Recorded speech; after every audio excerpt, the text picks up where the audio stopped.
So I got this thing used about 2 years ago, and it was working okay. But in recent times, the thing will run, like the motor block runs, it'll go back and forth, but the grinding wheel would come to a point where it was just stalling out with the slightest pressure.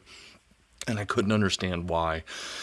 I thought maybe the motor was going bad, even though you read up reports online that these LGB motors go for like decades. So maybe not. I thought maybe the board was bad. So I disassembled this thing, checked all the connections, and I think I found the culprit. And it's not something I've seen posted before, so I wanted to share it here in case anyone else has this issue. So most of you guys know this is the axle that usually has the grinding pads on it, like here and another one on this side.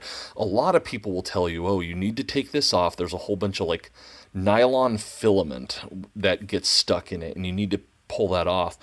Well, something that I noticed, and I'm not the original owner of this, I got this used, but something I noticed was when I had this in my hand, one of these spinned really nice and the other was really stuck. And I'm like, oh, maybe the bearing is going out.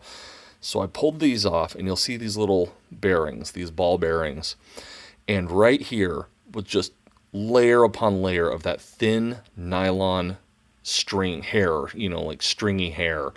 And I took an X-Acto knife, I pulled it out, I did it to this one too, and then I put some machine lube in here to make the ball bearing run smooth again.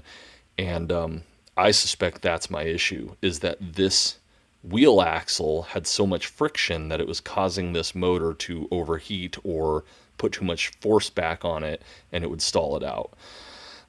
Again, I've never seen this covered. At least people talk about this axle needing cleaning. I always see people talk about taking these off and cleaning them. So yeah, I just wanted to let you guys know about that. So if you're in the same boat where your cleaning wheel on your LGB cleaning locomotive is stalling out on you or not running well, or if you just want to be proactive, when you take this off to maintenance it, check these two. I would take all these apart, take these square caps off and make sure you clean it and maybe add some lube so it runs smoother. That said, don't have too much lube. You don't want a whole bunch of lubes, sopped around this area, because you see how dirty it is in there, how much dirt gets around. You don't want that to get caught up in the lube. So when you're done, once you put some lube in there and kind of pressed it in, go through and wipe as much off as you can so it's not there to attract dirt. So anyway, hope that helps somebody out. If you have any questions, leave a comment.